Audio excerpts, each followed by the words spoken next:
ඔබ ගස්සන තාලේ ලොව නැහැවේ වරුකානින් අඳුරේ මුදු අදනින් ඔබ ඇමතුම් වේලේ හත පිපුණා මට දැනුණා ඔබ වෙනුවෙන් ආදරේ.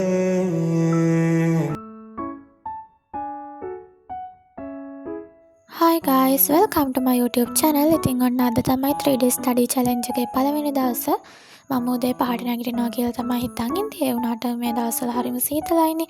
ඉතින් මම නැගිටින්දි 7ට කිට්ටු වුණා. ඉතින් කමක් නැහැ. එහෙනම් අපි අද දවස පටන් ගමු.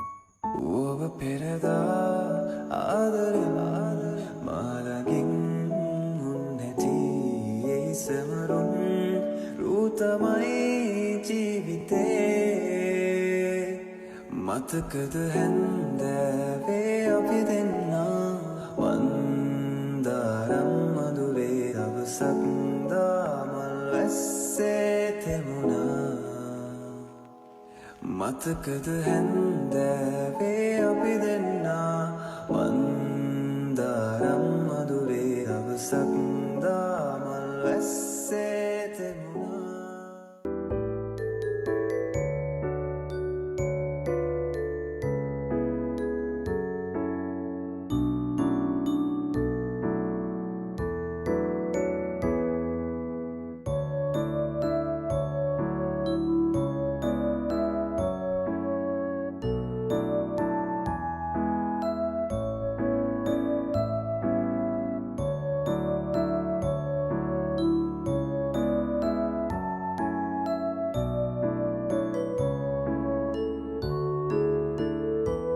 හෙමින් සැරේ ඇවිත් නොයා මගේ කනට කුඳුරලා ගියා ඔයා මගේ වෙන කාගේවත් නොවේ කියා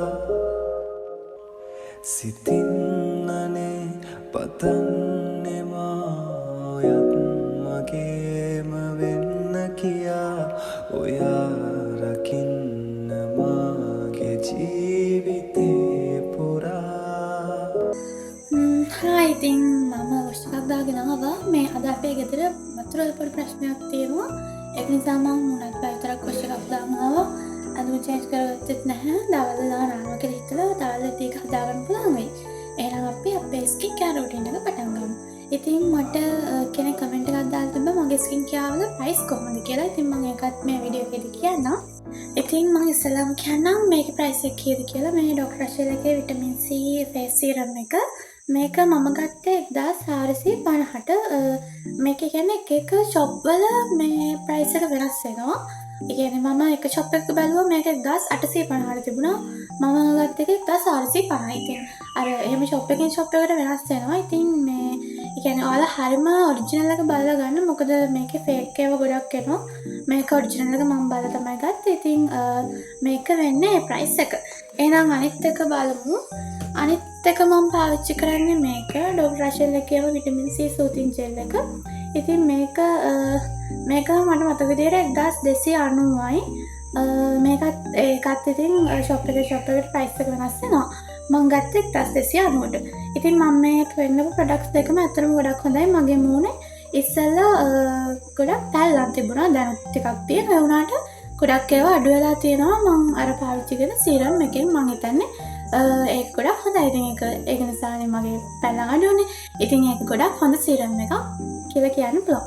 ඉතින් මේකත් හොඳයි. ඇත්තටම මගේ සන්බර්න් තිබිච්ච ඒවා ගොඩක් අඩු වුණා. දෙකේ කකුල් දෙකේ තමයි මම මේක යූස් කරන්නේ.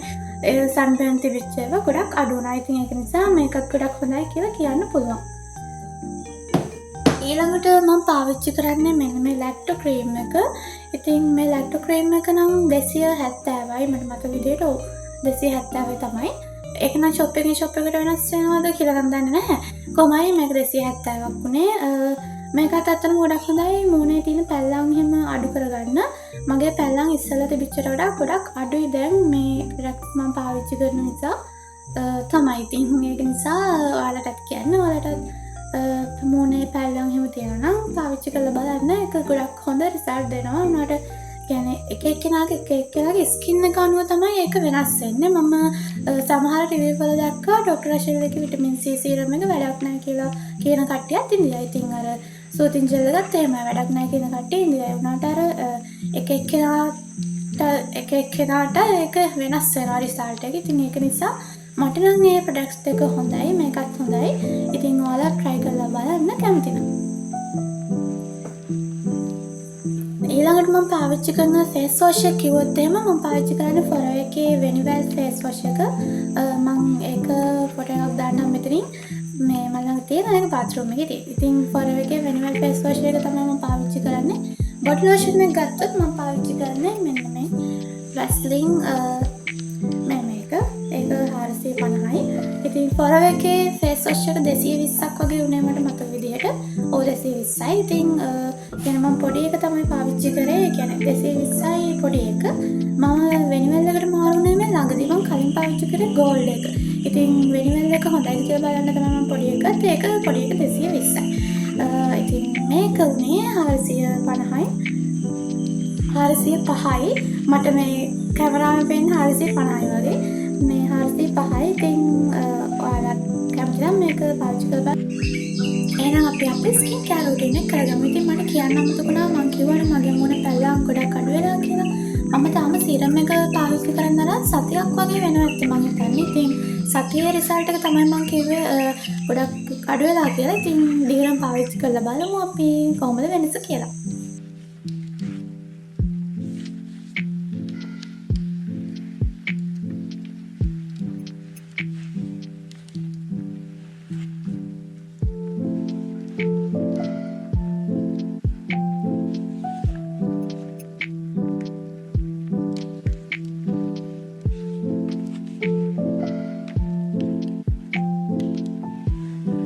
එහෙනම් අපි පාඩම් කරන්න පටන් ගමු.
ඉතින් මට කිහිප දෙනෙක්ම කමෙන්ට් දාලා තිබුණා එයාලට පාඩම් කරන්න හිතෙන්නේ නැහැ අනේ අක්කේ මොන හරි කියන්න කියලා. ඉතින් මම එයාලට රිප්ලයිත් කළා.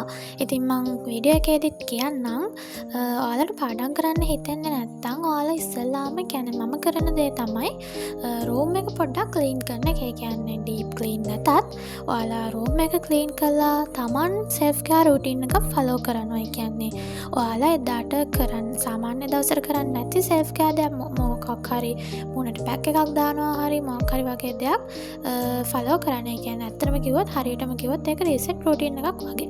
රීසෙට් රූටින් එකක් ෆලෝ කරලා ඉතින් ඊට පස්සේ ඔයාලගේ මනස ෆ්‍රෙෂ් වෙනවා. මොකද ඔයාලා මයින්ඩ් එක ෆ්‍රෙෂ් වෙනවා. මොකද ඔයාලා රූම් එක හරියටම ක්ලීන් කරලා තියෙන්නේ, ආත් ක්ලීන් වෙලා තියෙන්නේ. එතකොට අර අලුත් නිකන් මොටිවේෂන් එකක් වගේ එනවා. අපව අලුත් වැඩක් පටන් ගන්න. ඊට පස්සේ ඔයාලා කරන්න තියෙන්නේ ඊට පස්සේ ඔයාලා රිෆ්‍රෙෂ් වුණාට පස්සේ රීසෙට් රූටින් එක ෆලෝ කරාට පස්සේ ඔයාලා ඉතින් ස්ටඩි වැඩ වැඩ කරන්න පටන් ගන්න. ඒ කියන්නේ එතකොට ස්ටඩි වැඩ කරන්න ඔයාලට ආසාවක් ඇති වෙනවා. රිෆ්‍රෙෂ් රුටින් එක කියන්නේ රිසෙට් රුටින් එකක් ෆලෝ කරාට පස්සේ. ඉතින් ඒක එහෙම කරාට පස්සේ නිකම්ම ස්ටඩි කරන්න ඔයාලට ආස හිතෙනවා. මොකද අර රූම් එකත් අලුත් ඔයත් නිකන් ෆ්‍රෙෂ් වෙලා ඉන්නේ ඒ නිසා.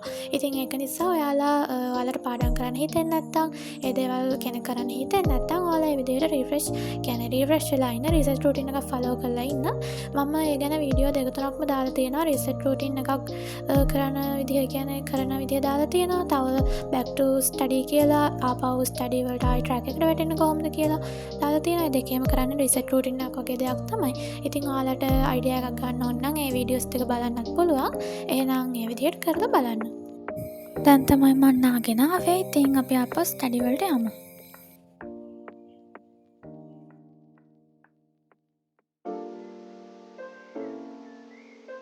ඉතින් මේ වෙලාවේ නම් මම පොඩි වෙලාවයි ස්ටඩි කරේ. මට ටයිම් එකත් හරියට මතක නැහැ. මට මතක නෑ එකමාරට වගේ තමයි මම ස්ටඩි කරන්න ගත්තේ. විනාඩි 45ක් විතර ස්ටඩි කරන්න ඇති.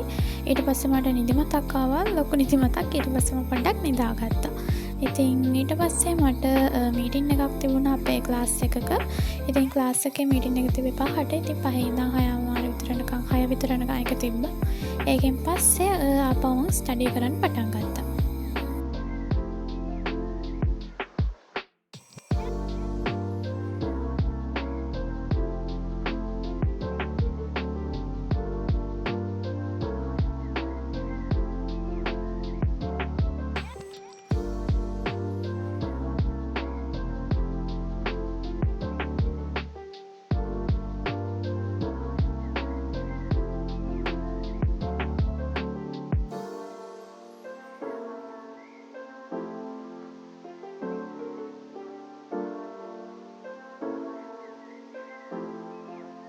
කොණ්ඩේ නම් ගණන් ගන්න එපා ළමයි. නිකන් ආච්චි කෙනෙක් වගේ මං කොණ්ඩේ දාගෙන ඉන්නේ. මොකද මේ මං කැමති නැහැ පාඩම් කරද්දි කොණ්ඩේ මගේ මූණට එනවාද. ඒක නිසා මං කොණ්ඩේ ඔක්කොම ටික අල්ලලා පිටිපස්සට කරලා ක්ලිප් එකක් ගන්නවා. ඉතින් එතකොට ඔහොම තමයි තියෙන්නේ. ඉතින් මේ ස්ටඩි චැලෙන්ජ් එක මම පටන් ගත්තේ සමහරක් අය කියලා තිබුණා එයාලට පාඩම් කරන්න හිතෙන්නේ නැහැ. එයාලට මොටිවේෂන් එකක් නැහැ. ඒ වගේ නිසා ඉතින් මම එයාලට මොටිවේෂන් එකක් වෙන විදිහට එයාලට මොටිවේෂන් එකක් වෙයි කියලා හිතලා තමයි මම මේ ස්ටඩි චැලෙන්ජ් එක පටන් ගත්තේ. ඉතින් ඔයාලට ආදරෙන් කියනවා ඔයාලා මගේ ස්ටඩි චැලෙන්ජ් එකත් එක්ක ජොයින් වෙලා ඔයාලගේ දවසත් ප්‍රොඩක්ටිව් කරගන්න. ඉතින් ඔයා මගේ වීඩියෝස් වලට කැමති නම් අමතක නොකර මාව subscribe කරලා මගේ channel එකත් එක්ක එකතු වෙන්න. ඉතින් ඔයාලගේ ලස්සන අදහස් comment කරලා like කරන්නත් අමතක කරන්න එපා.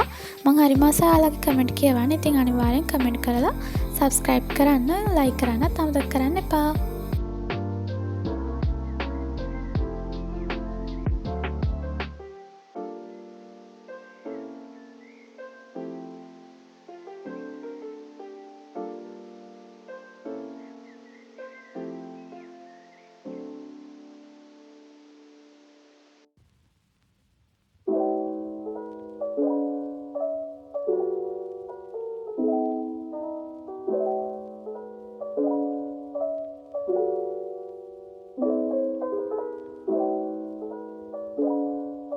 මම අද ටිකක් රෑ වෙනකම් ස්ටඩි කරනවා කියලා තමයි හිතන් ඉන්නේ. ඒ වුණාට අපිට හෙට උදේම පොඩි ගමනක් යන්න සිද්ධ වෙලා තියෙනවා. ඒ කියන්නේ උදේම කිව්වේ 3ට 4ට විතර ගොඩක් පාන්දරින්. ඉතින් ඒක නිසා මම දැන් නිදා ගන්නවා. ඉතින් ඒක නිසා අදට ස්ටඩි ලොග් එක මෙතනින් ඉවරයි. එහෙනම් අපි day 2 එකෙන් හම්බ වෙමු.